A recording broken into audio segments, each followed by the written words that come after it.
एक ही बात है ना, लैंड ही कर पाया तो जो उसका मकसद था वो तो पूरा ना हुआ, तो फिर फेल ही कहेंगे हम उसे। लेकिन सर कोशिश तो थी ना, हम तो कोशिश भी नहीं करते। कोशिश से क्या फ़ायदा, अरबों डॉलर ज़ाया कर दिए, वही अपनी भूखी नंगी कौम पे लगा दे डॉलर, तो कोई फ़ायदा भी हो क्या है जो वहाँ पे जाके वो दरियाफ्त करेंगे और उससे इंडिया तरक्की कर जाएगा, सुपर पावर बन जाएगा, इससे क्या होगा? ये बस वो चाँद पे दूसरे ममालिक को चले गए जो तरक्की याफ्ता है, उनके पास तो पैसा है, उन्होंने अवाम को सहूलतें दी हैं, वो पैसा यहाँ पे लगा के जा सकते हैं।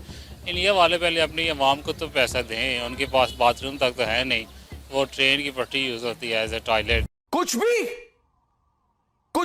मिशन मून को आप किस तरीके से पहुंचाओगे? पहले हम अपने पेट को देखेंगे और मिशन मून को देखेंगे। मिशन मून के लिए पैसा चाहिए, पेट के लिए मेहनत चाहिए। कहते हैं कि चांद में क्यों जाना है, जब उनको मजा यही मिल रहा है तो वो चांद पे क्यों जाएंगे? आप चाइना को देख लो, बहुत आगे निकल गया। जापान बहुत आगे, शुरू से जापान तो एक ऑलरेडी आ गई है, ऐसे ही है। सही है। इंडिया भी पाकिस्तान से बहुत आगे निकल गया क्योंकि उनकी हुक्मरान जो बैठी हुई है ना, वो हर चीजें दे रही है। ठीक है, वो अवाम को सोचती है कि सहूलत के मैं अपने पब्लिक अवाम को क्या दूं। ये बड़ी अच्छी बात कही आप। पाकिस्तान से मोहब्बत एक अलग चीज़, ठीक है, पाकिस्तान के साथ मोहब्बत है हमारी, पर यह है कि ज़ाहिर अब लिविंग स्टैंडर्ड्स को ठीक करना है, आपने आगे बढ़ना है तो आप हकीकत पसंदाना ये स्टेटमेंट है कि बॉर्डर खोल दिए जाएं तो आधा मुल्क खाली हो जाएगा। यार मैं आपकी बात से जो है मुतफिक हूँ, ज़ाहिर है बिल्कुल ठीक है कि लोग ऐसे हैं, ठीक है, कि बॉर्डर खोल दिया जाए तो वो आधा मुल्क छोड़ने में जो है वो सोचेंगे नहीं कि हम मुल्क छोड़ना चाहिए, नहीं वो छोड़ देंगे। मस्त जोक मारा रे, ये हंस रहे हलकट हंस। नमस्कार दोस्तों, कैसे हैं आप लोग? आशा करता हूँ आप लोग स्वस्थ होंगे। हमारे चैनल में आपका स्वागत है। इसी तरह हमारे वीडियो को लाइक करिए, सब्सक्राइब करिए और बेल आइकन जरूर दबाइए और हो सके तो उतना शेयर करिए। तो ज़्यादा समय ना लेते हुए चलिए वीडियो स्टार्ट करते हैं। Let's begin. कामयाबी के साथ लॉन्च किया है, अभी वो जिसके लिए लॉन्च किया है वहाँ तक पहुँचा नहीं है, अभी तक सिर्फ ज़मीन से उड़ा है। जब चांद तक पहुँचेगा तो फिर आप उसे की कामयाबी के साथ लॉन्च किया है, अभी तक उसे आप कामयाब नहीं कह सकते। एक इन्होंने लॉन्च इससे पहले भी किया था जब वो हमें समुंदर में मिला था, और बाद उनका जो न्यूज़ चैनल पर नहीं कौन सा था मुझे याद नहीं है, उसने प्रोग्राम भी किया था उस पर कि हमने चांद पे पानी दरियाफ्त कर लिया। पहले एक ही बात है ना, लैंड ही कर पाया तो जो उसका मकसद था वो तो पूरा ना हुआ, तो फिर फेल ही कहेंगे हम उसे। लेकिन सर कोशिश तो थी ना, हम तो कोशिश भी नहीं करते। कोशिश से क्या फ़ायदा, अरबों डॉलर ज़ाया कर दिए, वही अपनी भूखी नंगी कौम पे लगाते डॉलर, तो कोई फ़ायदा भी होता, इसका क्या फ़ायदा होगा उन्हें? मुझे ये बताइए। भूखी नंगी कौम आज पाकिस्तान से कई गुना आगे है और कई गुना अच्छी ज़िंदगी गुजारी है। दुनिया की 5वीं बड़ी इकॉनमी है और इतनी डेवलपमेंट वहाँ पर हो रही है, इतने काबिल लोग वहाँ पे हैं। वहाँ पे काबिल लोग हैं, ओके मान लेते हैं होंगे, लेकिन कोई काबिलियत आज तक देखी नहीं मैंने। ये अगर सपोज कर लेते हैं, डेट है उनकी 23 अगस्त तक वो चांद पे लैंड करेगी, एक्सपेक्टेड डेट यही बताई उन्होंने, लैंड कर जाता है, इतने अरबों डॉलर उन्होंने लगाए हैं, चांद पे लैंड कर जाएगा, उससे क्या होगा? उससे उनकी अवाम को क्या फ़ायदा होगा? चांद पे जाके हमें मिलेगा क्या? मेरा सिर्फ एक सिंपल सा सवाल है, आपसे भी सवाल है कि चांद पे लैंड कर गए फिर क्या होगा? सर मेरा ख्याल है बहुत सारे इस तरह के एक्सपेरिमेंट करने से, बहुत सारी नई चीज़ें डिस्कवर करने से आवाम को फ़ायदा होता है।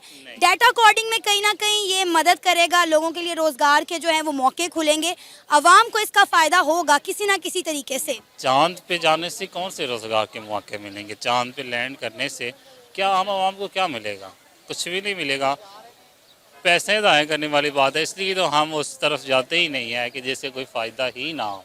हैं क्या वजह है कि दुनिया के दूसरे कंट्री, अगर हम अपने हमसाये की बात करें, इंडिया की बात करें, वो बहुत तेज़ी से टेक्नोलॉजी में आगे जाते नज़र आ रहे हैं, उनका वो मिशन मून करते नज़र आ रहे हैं, मून तक पहुंच चुके हैं। हमारे यहाँ पे जो उनसे मिनिस्टर्स हैं या जो मिनिस्टर रह चुके हैं वो ये कहते हैं कि अगर चांद यहाँ से नज़र आ रहा है, हमें चांद पे जाने का क्या फ़ायदा? यानी हमारी सोच अभी तक यहाँ तक क्यों है? हमारी सोच इसलिए यहाँ तक का है कि सर देखो, हमारे जो न्यू जनरेट है ना, उनको आगे का मौका नहीं मिलता। ठीक है, असल में जो हुक्मरान में बैठे हैं वो उसी टाइम वही बैठे हुए हैं क्योंकि न्यू जनरेट आगे नहीं आ रहा है। जब न्यू जनरेट आगे आएगा ना तो कुछ हमें सीखने का बहुत कुछ मिलेगा।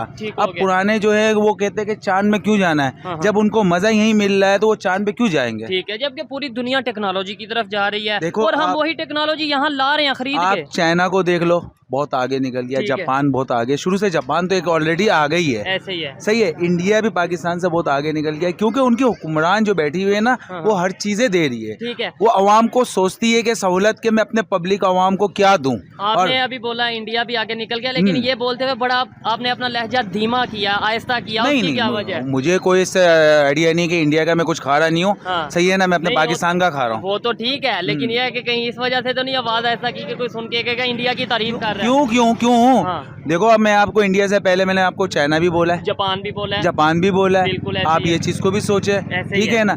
अगर जापान या चाइना, हम पाकिस्तान से चाइना क्यों जाते हैं? हाँ। कि दो पैसा कमाने के लिए। बिल्कुल। हम दुबई क्यों जाते हैं? दो पैसा कमाने के लिए। अगर हमारे को पाकिस्तान के अंदर सब कुछ मिल जाए तो हम है। अपने मुल्क को छोड़ के क्यों जाएंगे? जाने की टेक्नोलॉजी के हिसाब से नो डाउट इंडिया बहुत आगे है हमसे हर हिसाब में। अब डॉलर रेट देख लें कि उनकी इकॉनमी कितनी स्टेबल है। डॉलर रेट हमसे उनका मेरे ख्याल में 80 के करीब चल रहा होगा और हमारा जो चल रहा है वो 280 के करीब चल रहा है। तो ये भी देख लें कितना बड़ा डिफरेंस है हर हिसाब से। तो ये चीज़ें हैं काफ़ी हमारी फील्ड में, हमें इतनी मुश्किलात आ रही हैं पाकिस्तान में। लाइक एक अमेरिका में, यूके में जब भी आप कोई बिज़नेस कोई करते हो, कोई प्रोजेक्ट करते हो, तो उनका सबसे ज़्यादा प्रायोरिटी होती है कि हम पेपाल जो उनका आम गेटवे है उसके थ्रू जो है आपको पेमेंट सेंड करें। और वो हम पाकिस्तान अनफॉर्चुनेटली वो जो है हमारे पास अकाउंट्स ही नहीं होते, जिसकी वजह से प्रोजेक्ट भी नहीं कर पाते, हमारे पास डॉलर आ ही नहीं सकते। कि उनका जो एक बेसिक हमारा चैलेंज यही होता है कि पेमेंट किस तरह लेनी है। तो ये हिसाब है। इनको अगर पाकिस्तान कर ले, अपडेट कर ले, अपने आप को अपग्रेड कर ले इन चीज़ों की वजह से, तो मेरा नहीं ख्याल कि हम इस फील्ड से पाकिस्तान को बहुत ज़्यादा जो है ना। मैं एक आपसे शॉर्ट क्वेश्चन ये पूछूंगा, आपको पर्सनल आपकी ओपिनियन जानना चाहूँगा। आपको क्या लगता है कि जिस दौड़ का अभी भारत हिस्सा है, जिस दौड़ में वो शामिल है, पाकिस्तान क्या उस दौड़ का हिस्सा भी है या अभी वो दौड़ पाकिस्तान की है ही नहीं? अभी तो आपके सामने है, अभी तो दौड़ शुरू ही नहीं हुई हमारे इंडिया के साथ किसी हिसाब में जो है। हाँ, बाकी चीज़ों में हम कह लें कि हमारी पाक आर्मी बड़ी स्ट्रॉन्ग है, हमारे माशाल्लाह